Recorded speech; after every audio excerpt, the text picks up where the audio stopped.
खरं सांगा मायबाप, अशी मजा कचकच कांदला येणार आहे का? आपलं अख्खं आयुष्य भंगार गेलं. तुझ्यासाठी गेले वनात, तुझ्यासाठी गेले नालायका जेवले. तोंड बेकार आहे रे दादा. बहीण म्हणून विचारतय, आपल्या बहिणीकडे कोणी वाईट नजरेनं बघितलं तर त्याचा जीव घ्यायला तयार होता तुम्ही. सगळीच वाईट आहे तसं मला नाही म्हणायचं रे दादा. 99 मध्ये फक्त एक वाईट आहे, 100 मध्ये 99 चांगल्या आहेत.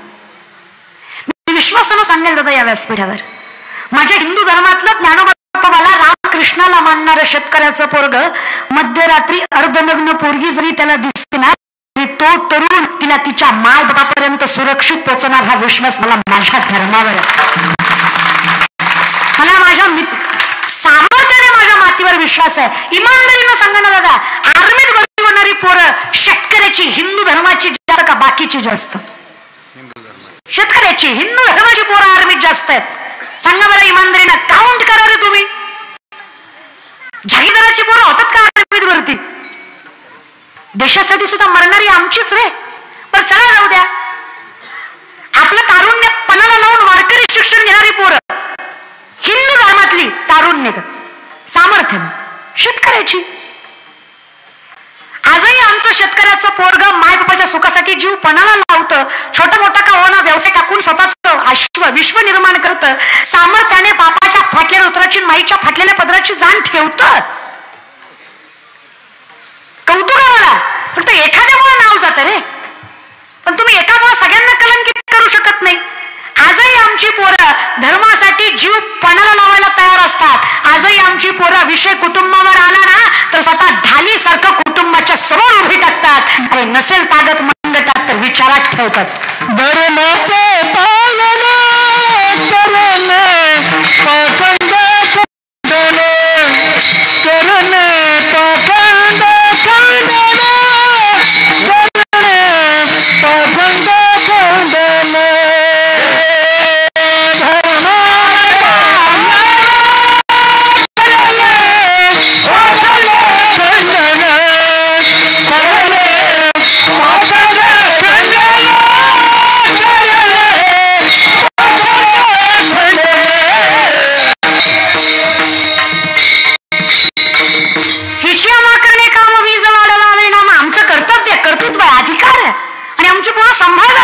आमची मुलं मुली सामर्थ्याने. अरे एखादा वाईट आहे रे.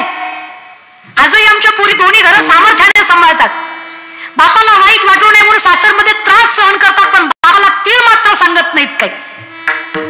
याही पोरी याच महाराष्ट्रातल्या, याच सामर्थ्यवान भारतातल्या, आमच्याच हिंदू धर्मातल्या. आणि आम्ही सीतेला, आम्ही जिजाऊला ऐकणाऱ्या पोरी चुकीचा पटकन वागत नाही रे. संगत आला विषय.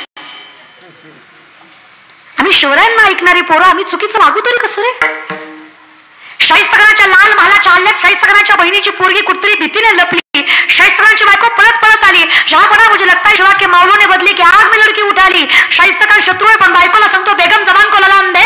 शिवा के मावले है वो, अपनी या उनकी औरत की तरफ गंदी नजर से देखे, ऐसी उनकी औलाद नहीं, परवरिश अच्छी है उनकी. कौतुक बायकोला क्या लगता है आपको? अपना हमने उनकी बहू बेटियां उठाई, यहाँ तक उनकी इज्जत तक लूट ली, गंदी नजर से देखा. उनकी धरती, उनकी औरत, उनका धर्म, सबको बेइज्जत किया तो शिवा बदला नहीं लेगा? बेशक लेगा. आज उंगलियों पर जान चली गई, कल गर्दन से जाऊं. आज नसीब से छूटा हूं, कल गर्दन पर ही उसकी तलवार होगी. विश्वास है मुझे, लेकिन ये यकीन के साथ कहता हूं बेगम शत्रु है वो बेशक मेरा. जबान देता हूं, इन आंखों ने देखा है, उनकी हो या अपनी, हर धर्म जात पंथ की औरत हो, वो ये नहीं देखता कि औरत किसकी है, वो सिर्फ ये देखता है औरत है वो मेरे मां समान है, देवी तरह पूजने वाला बंदा है वो. शत्रूलाही विश्वास वाटावा असं चारित्र्य राजाचं, त्याचे वारसदार आहे. आमच्या नजरेत तीच प्रखरता, तेच सामर्थ्य आणि तेच पावित्र्य आहे. एखाद्या वेळेस भटकलो असू, माघारी यायला मला वेळ लागणार नाही. मी जेवढे सामर्थ्यवंत हे जर दाखवायला चालू केलं ना, आम्ही जर एकत्रित आलो ना तर एका एकला भूल पुढे कळायचं नाही, कसं पळावं ते कळायचं नाही. ताकद लक्षात ठेवा, सामर्थ्याने, शस्त्राने नाही, कधीही शास्त्रानेच जग जिंकता येतं. त्यामुळे आधी धर्म जपा, घ्या ज्ञानेश्वरी हातात, कळू द्या समाजाला कोण आहे आपण, या एकत्रित. आणि जे शिकतो ना आपण दादा, आज तरुण मंडळी तुम्ही कीर्तन उपस्थित आहे. आज आपण जे काही, मी लॉच्या सेकंड इयर थर्ड इयरला, सेकंड झालं माझं, थर्ड इयरला तुम्ही शिक्षण घेत असाल, commerce, science, BEd, MS, MBA, BS, PhD, agriculture, MPC, UPC, BCom, MCom, engineering, जे काही असं आयुष्यात एकदा ज्ञानेश्वरी वाचा. मी म्हणते म्हणून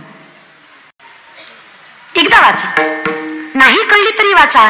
ज्ञानेश्वरी तुम्हाला नाही कळली तरी चालेल, ज्ञानेश्वरीला तुम्ही कळलात, तुमच्या जीवनाचं कल्याण आहे. फक्त ज्ञानोबांना कळू द्या, हे लेकरू नाचत, ही संतांची फक्त ऊब लागू द्या. आणि अरे या बल्बचा शोध 100-125 वर्षापूर्वी कुठेतरी पाश्चिमात्य सायंटिस्टने लावला. अख्ख्या जगाला त्याचं नाव माहित आहे. 750 वर्षापूर्वीचा काळ आहे. 16 वर्षाचे ज्ञानोबा आहे. ज्ञानेश्वरीमध्ये सांगतात, उदकाचे मी आवेशे प्रगटले ते लखलखीत दिसे, तर या विजू माझी असे सलिल काही. उदक म्हणजे पाणी, आवेश म्हणजे प्रेशर, पाण्याच्या प्रेशरनं वीज निर्मिती होणार. हे 16 वर्षाच्या ज्ञानोबरायांनी 750 वर्षापूर्वी ज्ञानेश्वरीमध्ये सांगितलं. It is science, it is spirituality, ही आध्यात्मिकता आहे. का कपाळाला गंध लावावा, का चंदन असावं, का बुक्का असावा, का कुंकू असावं. शरीरामध्ये 72,000 नाड्या, 24 नाड्या प्रधान, 3 नाड्या प्राण वाहक. इडा, पिंगला, सुषुम्ना यातनं माणसाचा प्राणवायू वाहतो. पूरक्रियेचं कुंभक श्वसनाचे 3 प्रकार, याच्यावर ज्याचा अधिराज्य आहे. 3.5 वडी बसली कुंडलिनी शक्ती, बेंबीच्या देठापासून शस्त्राचं भेदन करत भ्रमरंध्रात जवळ मिळते, त्यावेळेस माणसाकडे ताकद निर्माण होते. तो व्यक्ती समाधी लावू शकतो. माझे ज्ञानोबा आजही जिवंत आहेत, मी सायंटिफिकली प्रूफ करू शकतो. कारण जो व्यक्ती योगी आहे त्याला कर्मबंधन नसतं. योगी तोही करीती परी कर्मेत्रेनं बंदी जती, जे सांडिली आहे संगती अहंभावाची. ज्याला स्वत्वाची जाणीवच नाही ना, तो मृत्यूही नाहीये आणि जन्मही नाही. हे आपलंही होऊ शकतं. मेडिटेशन, साधना. का गंध लावायचा?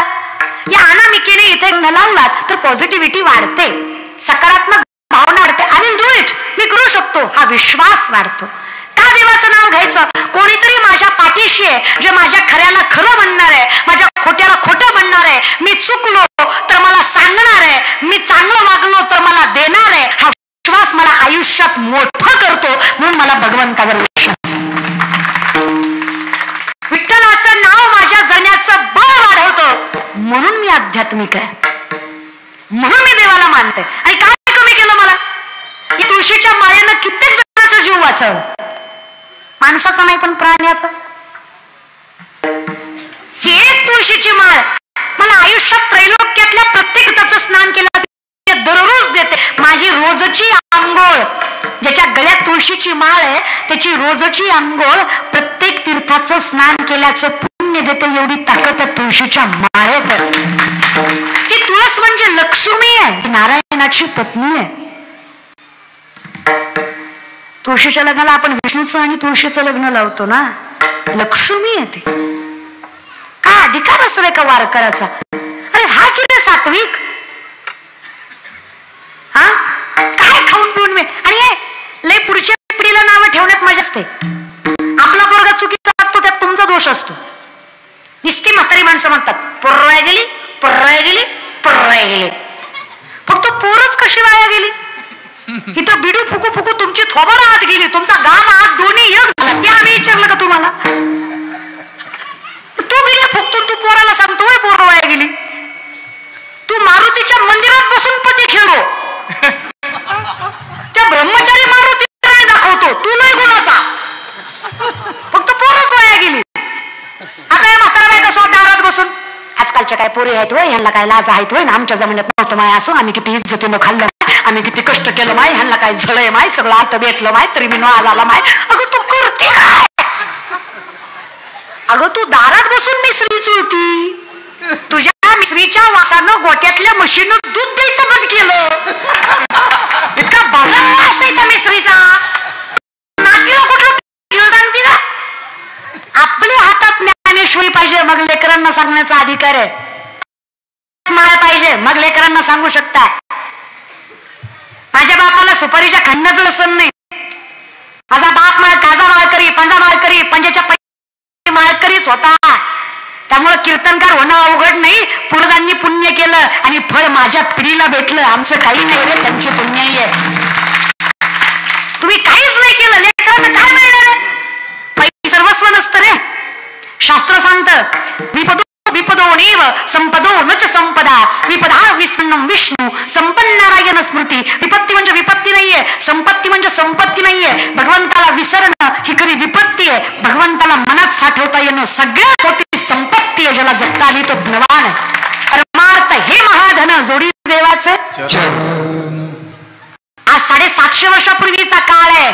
ज्या लोकांनी जातीतनं बाहेर काढलं ना माऊलींना, आज तीच आनंदी म्हणते अरे ज्ञान राजा महाकैवल्य तेजा. काय अधिकार आहे? अपमान सहन नाही करायचा, अपमानाचा बदला सहनानं घ्यायचा. ज्या देहून तुकोबांचा गाथा इंद्रायणीत बुडवला, आज त्याच देहूला त्याच गावात गाठ्याचं मंदिर बांधावं लागलं. अपमानाचा सन्मानानं घेतलेला बदला आहे. किती वर्ष झाले? 450 वर्षापूर्वीचा काळ आहे. आत्ता गाथा मंदिर झालं 20-25 वर्षापूर्वी.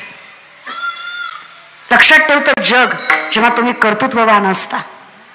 वारकरी मेला तरी मरत नाही. तो का म्हणे एक मरणीची उत्तमाची उरे. का अधिकार आहे संतांचा? काय करते त्या पावलावर चालायला? असंच आयुष्य नसतं. आणि सगळं करू शकतो आपण, सगळं. काय करू शकत नाही? विकनेसला स्ट्रेंथ बनवा. माझा बाप गरीब आहे, आम्ही त्या गावात जन्माला आलो, आम्हाला चांगल्या सुविधा नाही, चांगले कॉलेजेस नाही, आम्ही कसे मोठे. अरे काही 2 लाख पायदळ 1 लाख घोडदळ स्वराज्याचं फक्त. 10 पटीनं जास्त सैन्य शत्रूचं. जर शिवरायांनी विचार केला असता मला बाप निजामाच्या हाताखाली काम करतो, गुलामगिरी करतो, मी हिंदवी स्वराज्य स्वतःचं साम्राज्य कसं उभा करणार आहे? स्वतःवर विश्वास आहे. ही शेतकऱ्याची पोरं मावळं म्हणून हाताला घेतली, जी गोफण फिरवतात ती तलवार फिरवायला लागली. अरे मना प्रोत्साहन दिला, काही करू शकता तुम्ही. अरे ही शेतकऱ्याची तरी बांड पोरं सगळं आयुष्य पणाला लावून मातीसाठी लढायला लागली, स्वाभिमान शिकायला लागली, नजर वर करून दुश्मनासोबत 2 हात करायला लागली.